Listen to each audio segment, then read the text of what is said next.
May I introduce BUIDL Vietnam. He's a co-founder and COO of StableNode. He will speak about how not to build a DAO or decentralized autonomous organization. DAO has been raved by a number of crypto enthusiasts as to how the future organization should be structured and get in shape. However, the interesting question is whether DAO is an inevitable choice and what are the do's and don'ts for DAO builders. So now, please welcome to the stage, BUIDL Vietnam.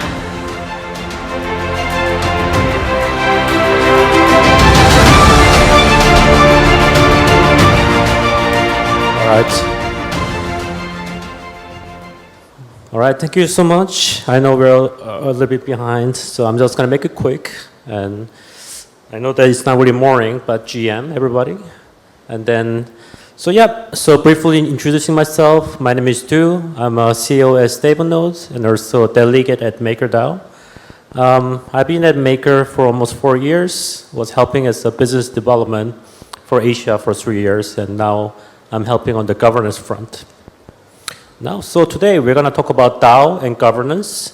It's a topic that I'll say a lot of different protocols and projects they want to explore, but it's a topic also that's, I would say, pretty difficult. So let's see. And then one of the interesting things that we hear when we deal with governance is that a lot of the founders think that governance will fix everything almost. Not only the token price, when it comes to decentralization. At that point, I think that it even solves like world hunger and war and stuff like that. You know, they just think that putting the word DAO can fix a lot of those problems.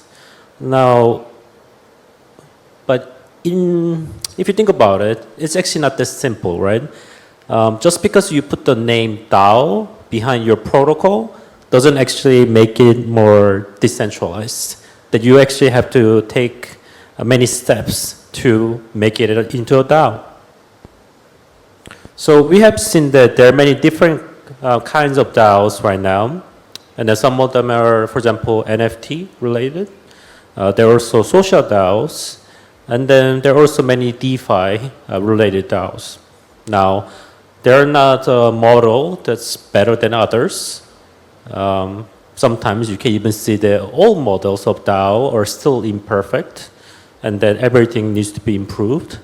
But you can imagine that as there are more different DAOs, there also has been a lot of requests and also ways to trying to explore how to improve them. Unfortunately, a lot of those research as well as experience are pretty limited. I would say that even for those who have been in the blockchain for a while, their experience with DAO first one was probably the Ethereum DAO, which, as you guys are aware, has been also the reason why we now have Ethereum Classic and Ethereum itself, right? So we can see that a lot of DAO related issue is still very recent and it's not really well explored.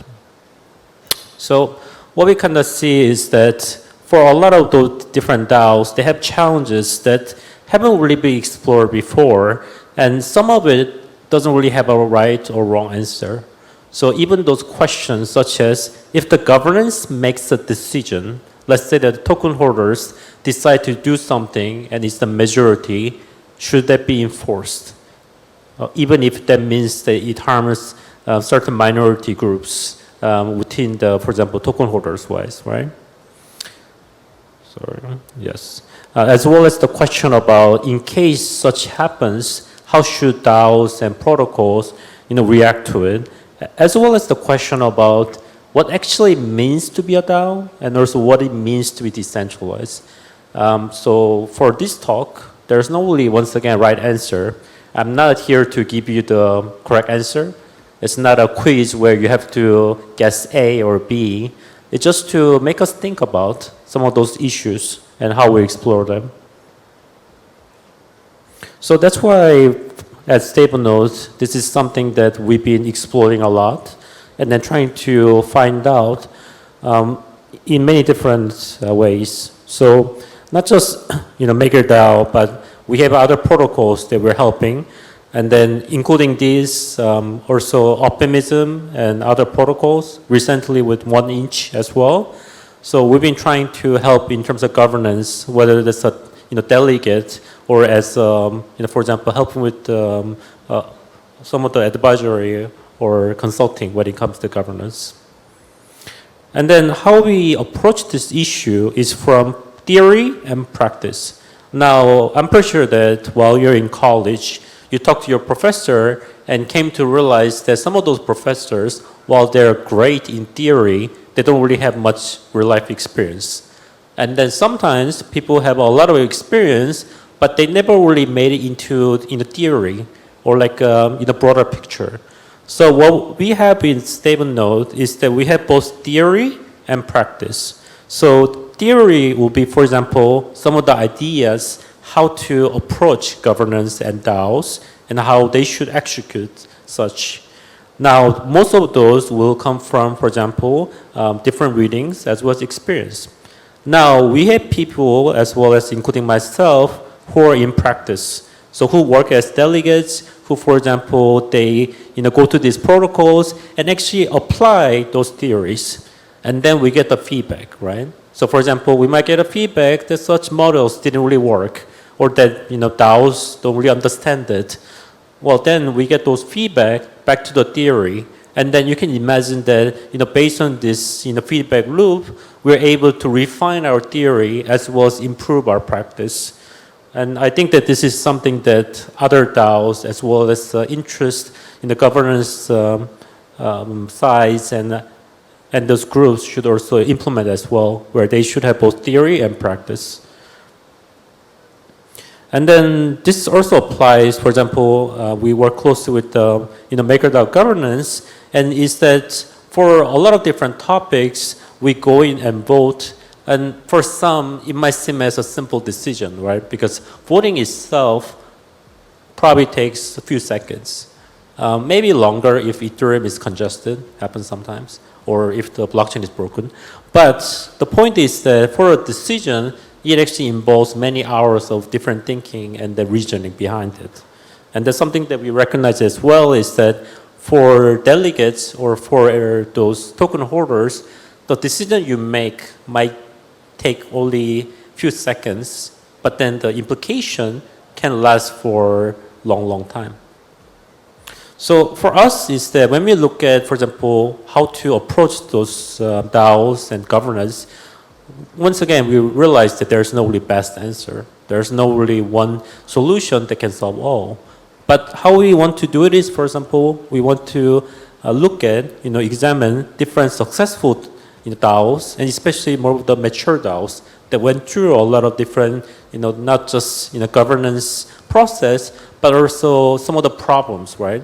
Because you can imagine that by looking at those DAOs that already had those problems and how they solved it, we can learn from their examples. And then what we do is that we abstract some of those points that they're doing. So elements of governance that might be able to apply to other DAOs as well.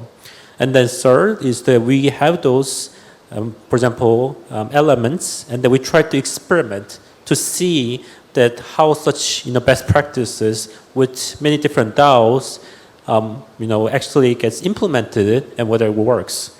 Because you can imagine that a lot of different DAOs they're very different. Some of them, especially like social DAOs, NFT DAOs, DeFi DAOs, they're very different. So how can we make sure that we have some elements that can apply? So we have to experiment. That's once again the feedback that we have to have. All right, and then there's long list of elements of governance. I'm not going to go through them too detailed, but you can imagine that for governance, it can involve many different things. So for a lot of different protocols, as well as I'll say people in crypto, we are very familiar with voting. But voting is just the one element of this governance, right? You also have to communicate with your community. You also have to, for example, share what was the result and the reasoning and then the process. As well as the third one, the treasury management is also something that's very important, where if something gets implemented, how do you make sure that they get funded, as well as to make sure that they're secure and not get hacked or, for example, get embezzled, right? It's very important to make sure such is secured. As well as about workforce, because as we move into more DAO model, we also realize that traditional model of, for example, HR or this kind of work environment and relationship doesn't really apply. Even if you look at, for example, MakerDAO, is that there's no really HR, which also means that there might be some HR violation, nobody to enforce it, that's true too. But you can also imagine that it's both difficult as well as very flexible, right? Because what you can do is that you can have different members across the different continents, and also not fiat, but paying, for example, stablecoin or others. So how do you deal with that, and what are some of the pros and cons? And then 5 is the standards. If you imagine that people come to your, for example, protocol or different governance, and let's say make proposals, you want to make sure that they follow certain guidelines, as well as that have those standards in place, so that it can be something that's more efficient and also allow the participants to review not only more quickly, but also more accurately. Because if you imagine that somebody might go there and write a whole book about their proposal, well, that doesn't really help. You want them to follow certain guidelines to ensure that it's consistent, that they can actually look at and then evaluate. And the 6th is also very important, that gets overlooked a lot, is you need to document, for example, what has happened, what the proposal meant, and what it happened. And then the reason why that's important is to also ensure that those who are, let's say, new to the governance or third parties can effectively look at it, and it's going to help them onboard quicker, more accurately, as well as to ensure that it's transparent. So for these parts, once again, I don't want to go into too details. I'm just going to hit on like small bits each. You can imagine that voting can also involve many different things. Usually it might mean like on-chain, off-chain voting. Both has pros and cons. Off-chain voting is cheaper, but at the same time, sometimes it might not actually represent the correct one per se. Because for on-chain, usually that also means that you have to have token. That means that those who have interest can participate. But that also means that it really favors people with tokens who tend to be a little bit larger whales per se. So that also brings the question of fairness and others. So we can see that a lot of different protocols use snapshot, which is on-chain, but at the same time allows many to save gas, because you don't actually need to make on-chain transaction that cost gas. So it has been used by many of the protocols that we use, like Balancer and Optimism. And then for other protocols, like for example, Maker, it is more on-chain voting that does cost gas, and it also has pros and cons. Especially for Maker, is that we have our own dashboard, which is, and there are some protocols that also have their own as well, like Compound. It's more flexible, but also at the same time, it costs more to maintain and improve. Or some use, for example, Aragon as well, and then it also has pros and cons of it. And then the communication is also very important, right? And then we have seen that many cases where founders, they communicate in a way that later contradicts it. But it can also mean many other things, right? Because for example, how we approach it is that when we vote, we also have to explain our reasoning. And that is very important, because from the third party, they don't know, for example, we vote against something because, they might have hit my cat or something, run over my cat, who knows? Like, what's the reasoning behind it? Is it that, is it because of certain values or others? So for us, is that we have our core value, and then we talk about why we voted in a way that's consistent with our core value. And that in a way that if you vote something that is not in line with our core value, then the holders can also see that, and if they want, they can decide to delegate their token to another person.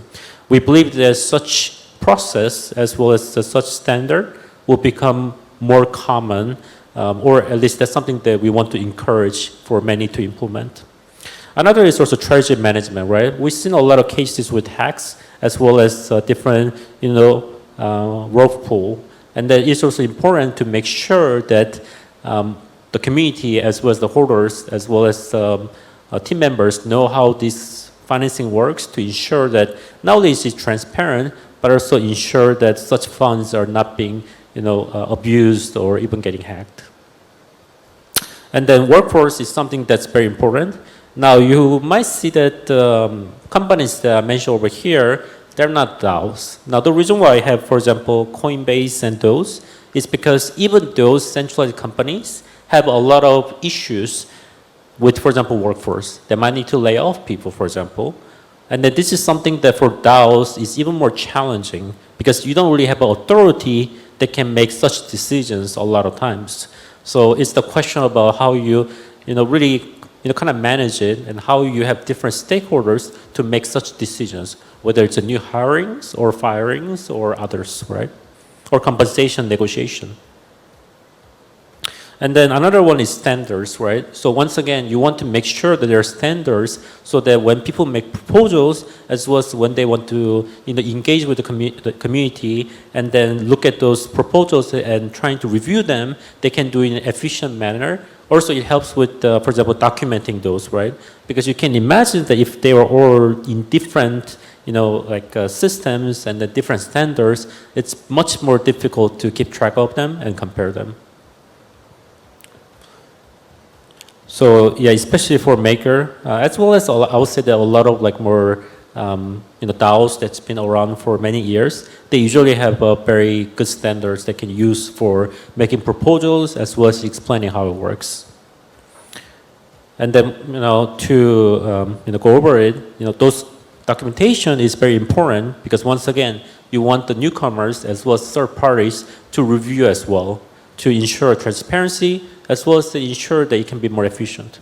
Now, even if you look at MakerDAO, is that this decentralization is a step. It's not something that you can say that this is centralized, this is decentralized. Oftentimes that there are a lot of midways, and it's an ongoing process, right? So for MakerDAO, it started as a DAO actually initially, and it became foundation, and then back into a DAO.